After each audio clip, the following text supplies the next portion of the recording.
want to do something a little bit more fun in this clip, hopefully something that's a bit less math or calculation heavy.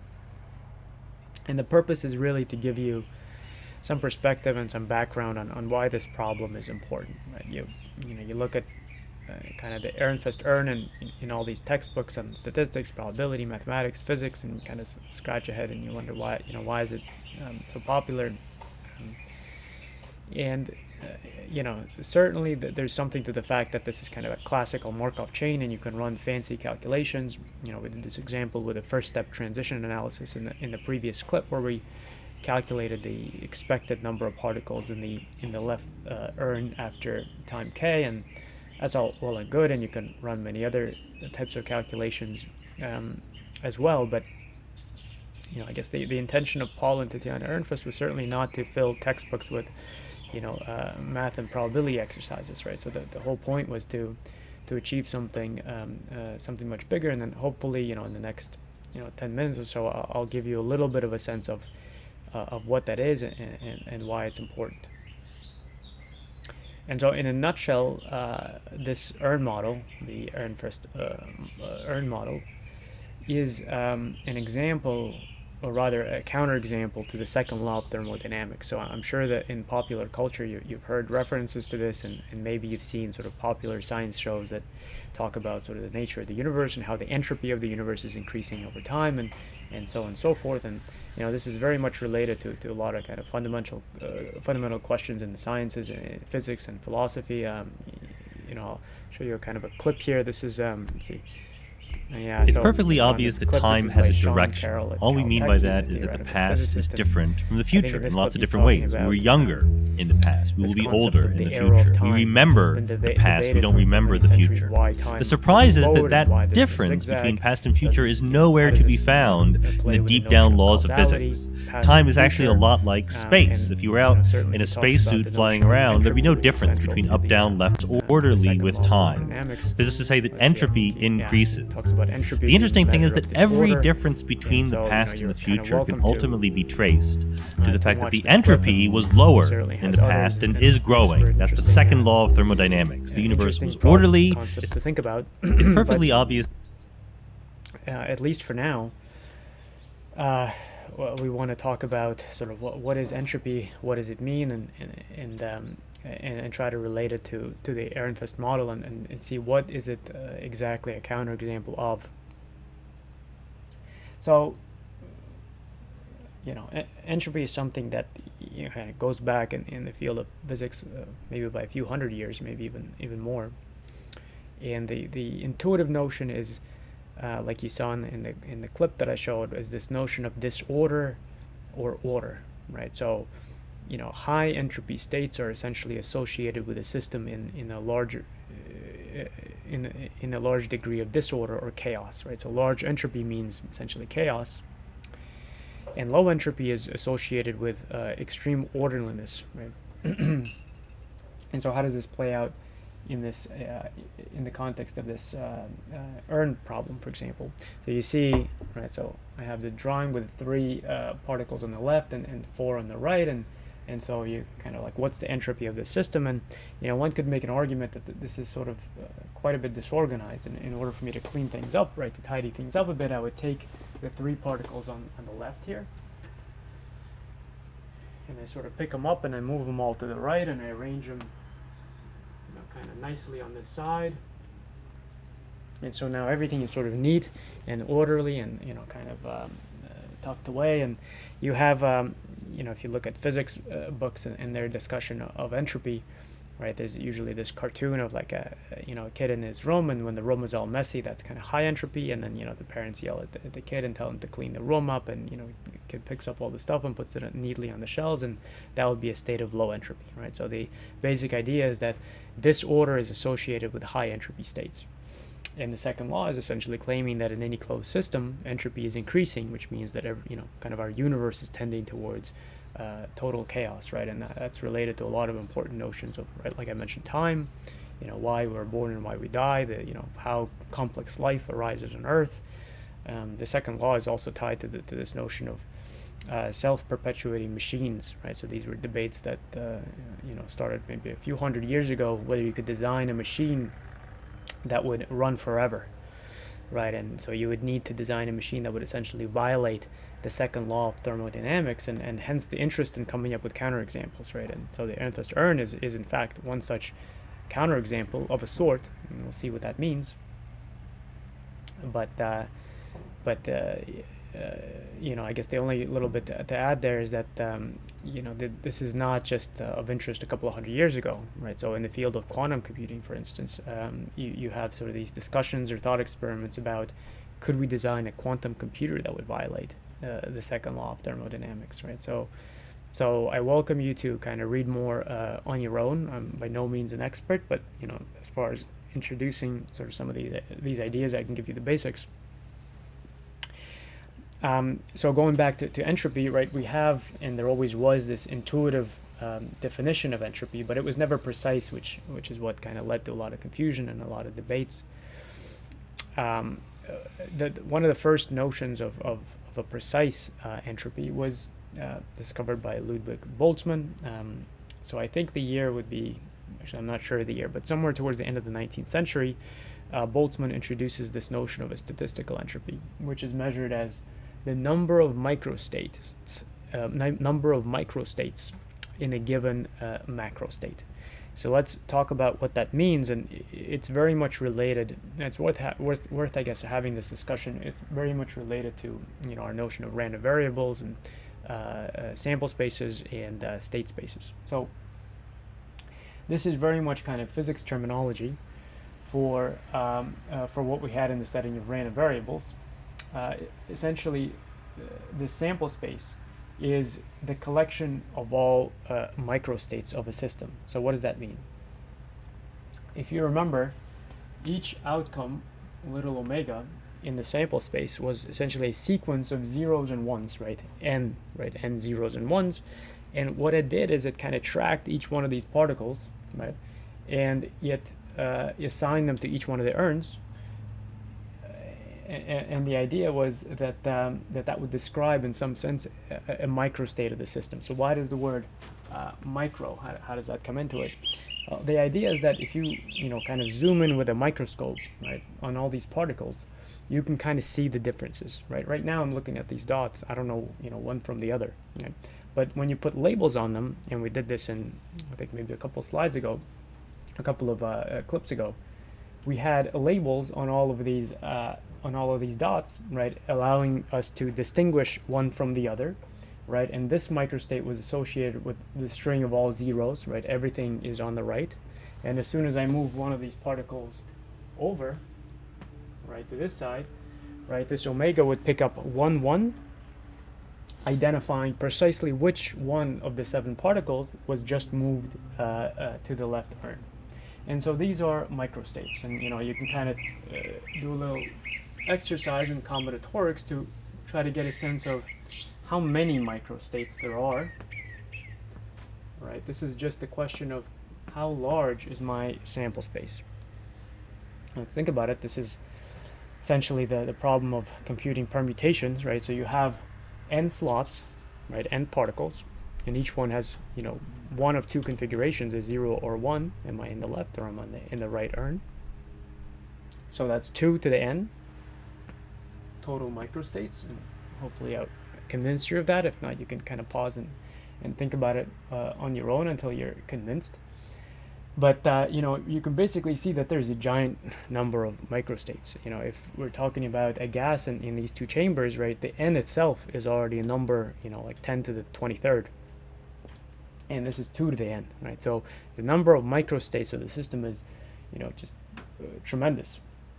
So now let's look at macrostates. So the notion of a macrostate is something that is basically saying, look, you can't tell these particles apart. They're indistinguishable, right? I don't have a microscope, and 1 and 7, they all look the same to me. They're just dots on the board here. And so really, I can only talk about a state as how many can I count on the left and how many can I count on the right. And currently my macro state is 1, because I have 1 particle on the left, and obviously that right away tells me how many are on the right. It's just n minus 1, in this case 6. So that that about covers in the terms of probability theory, in terms of the terminology we care about. This is called the sample space. This is the state space, and in physics, these are called microstates, and these are called macro states. So now let's come back to Boltzmann's entropy. And Boltzmann's entropy is trying to assign a measure to each macro state, and the macro state is essentially our variable xk. Right, that's our starting point. Xk is the number of particles in the left urn, right? And this was an element, right? It was taking values in the state space. And so now let's see how you compute Boltzmann's entropy. We want to compute number of microstates in the macro state. There's going to be a kb, which is right. So first of all, ek is the entropy as a function of time. E is entropy. K is what time it is, right? Entropy changes over time, so clearly you need to put a subscript k there. This kb is called the Boltzmann's constant. I honestly don't remember the value, but it's constant. You might as well take it to be 1 for all intents and purposes here. Things are on the log scale, mostly because this w number is going to be very large. So let's ignore the log for now, and let's really dig into sort of this part of the definition. It's a logarithm of some function of the macro state, and this function w it's going to do exactly what the definition says. It's going to compute the number of microstates in a given macro state. So xk tells us the macro state, the number of particles in the left urn. The w is going to take that and crunch out, hopefully, the number of microstates that there are in that given macro state. So this is a good example to kind of illustrate it with. And let's see if we can just run this quick calculation. I'm going to erase this.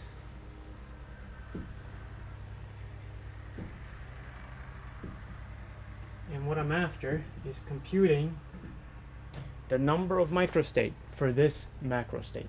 So our current macro state is xk, the current, we're at time k right now. And we see that the macro state is one particle on the left. What I want to compute is w xk. So this is essentially a counting problem, right? It's asking how many ways can I place one particle on the left? Well, I could have placed the first one, the second one, the third one, the fourth one, right? It's, I take this one and exchange it with this one, and I haven't changed the macro state, but I changed the micro state.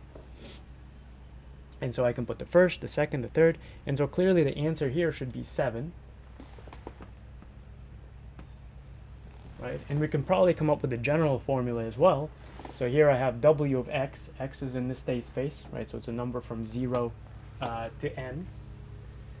And you may recognize, right, the following expression that comes up in counting problems.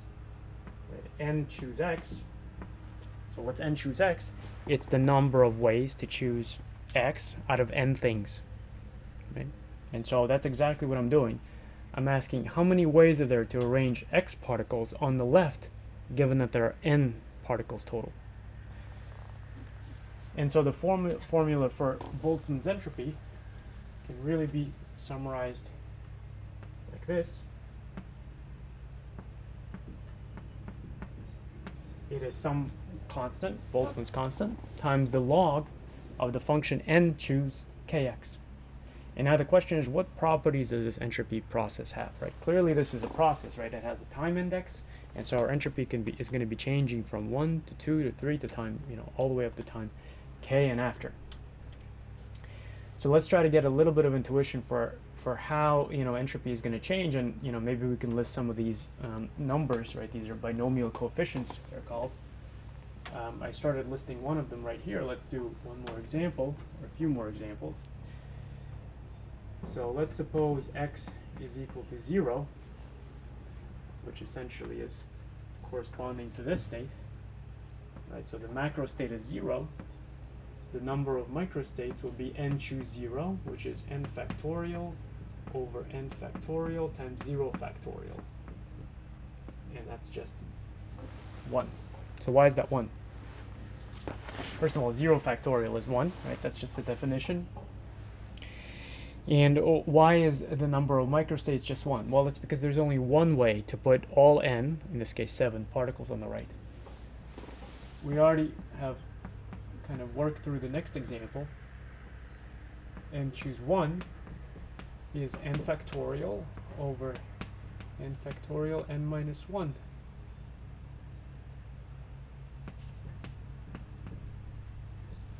Factorial. Sorry, no. There we go. Fixed it. Okay, so n choose 1 factorial is n factorial over 1 factorial minus divided by n minus 1 factorial, right? And that should give us n, which is not surprising, right? If we want to put a macro state like this here, right, 1 particle on the left, that's the macro state. How many ways can I make this arrangement? Well, I can move the first particle, the second, the third, right? We already went through that logic. And then so on and so on and so forth.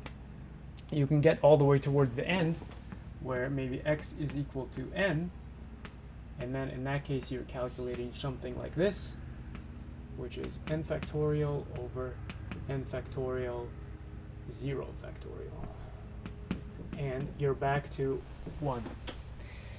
And so if you actually go ahead and plot all these binomial coefficients, or you can just kind of look them up and see, you know, what they look like,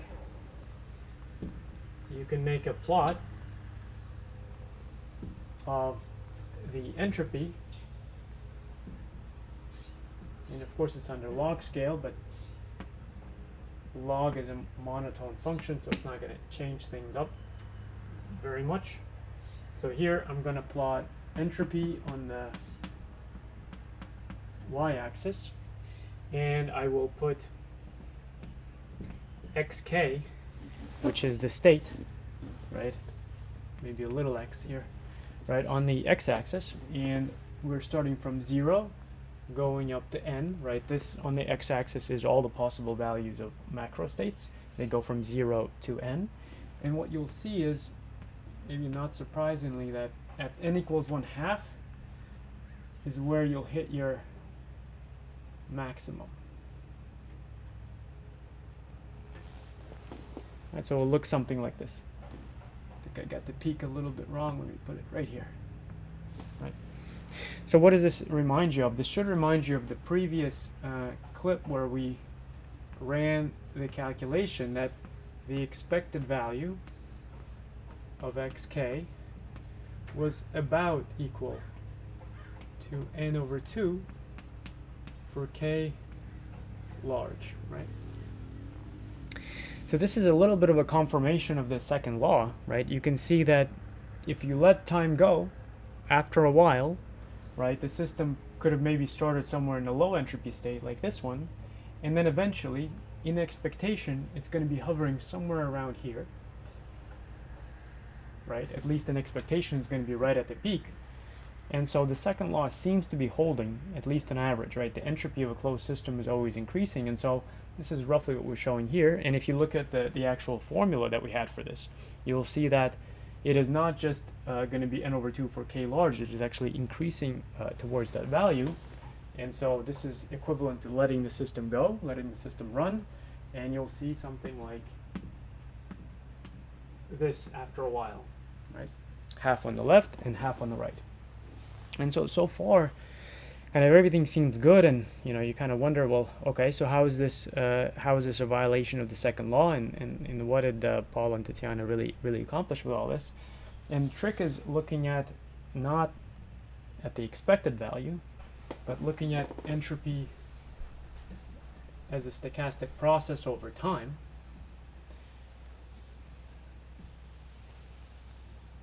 And so what this is really supposed to illustrate is the fact that not only is x the number of particles in the left urn as a process, so is the entropy as a function of time. So I'm going to put time now on the x-axis, and I'm going to plot the process, the entropy process ek, on the y-axis.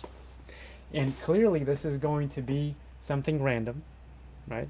So depending on how how you pick all of these particles, things are going to move differently. And if we start, in the what would be a low entropy state, right, all the way at 0, you would start seeing some curve that looks kind of like this. So you could even write a computer program to simulate this, and in fact the extra credit on the homework will have you do just that. You'll see that on average the entropy will tend to increase, right, in accordance with the second law of thermodynamics. However, you will see these little kind of periodic blips where all of a sudden the entropy goes down, right, and falls, seemingly in violation of the law, right? And this was the first such example, and again, like the year is 1907, right? This is when this came about, and that's the reason for why it was a big thing, because after a couple of 100 years, you had this very simple kind of parsimonious model that took a well-established notion of entropy and showed that, look, even though on average things are increasing, there are going to be blips like this. And these blips could be, could be bigger, right? So you could simulate on a computer, maybe another realization of the entropy, and perhaps it will look something like this. Maybe it will climb even faster up to the peak, right? Here, we're looking at something like n over 2, or rather, we're looking at log, right? This is going to be logarithm kb, right? Logarithm of n over 2. Oh, sorry, not n over 2, but choose n over 2, right? So maybe the entropy will go up, but maybe there'll be even a bigger drop, right? And then it'll climb back up again, right? And you could even compute probabilities for how much it drops. But the fact of the matter is that there's always there's always going to be a probability, sometimes large, sometimes small, depending on how much this drop is, of a violation of the second law. And then from here on out, you can do all sorts of calculations, right? You can try to calculate what's the probability that the entropy goes all the way back down to the original state, right? That's kind of like asking, what's the probability that our universe contracts all of a sudden back to kind of its single kind of origin? All right, and that, in this model, if I remember correctly, is going to be something like, the probability of it going all the way back should be something like 1 over 2 to the n, which is a really tiny number. Right, and this is kind of like asking, if you, I don't remember which clip this was, maybe the second clip where I showed you this simulation from Big Bang Theory where, ink and water mix, right? So what's the probability that all of a sudden, once the ink has mixed into the water, what is the probability that both of them separate out again, right? This is exactly what you would be computing here by asking, what is the probability that this entropy goes all the way back down to 0? Right, and if it's 1 over 2 to the n, you can make some calculations about what the chance of that would be, given that n is the number of particles in ink and water, right, and that would be something like 10 to the 23rd, and then you're raising that to 2 to the nth power, right, so you can see that presumably it could happen, but, the chance of that is exceedingly small. So, that should let you know that, the world will still be working tomorrow, and we'll still have another lecture, and and so on and so forth. So let me wrap up here, and hopefully this was useful. And if you want to play around with this for extra credit, you have this programming problem to do on homework 1, where you'll actually simulate some of these trajectories.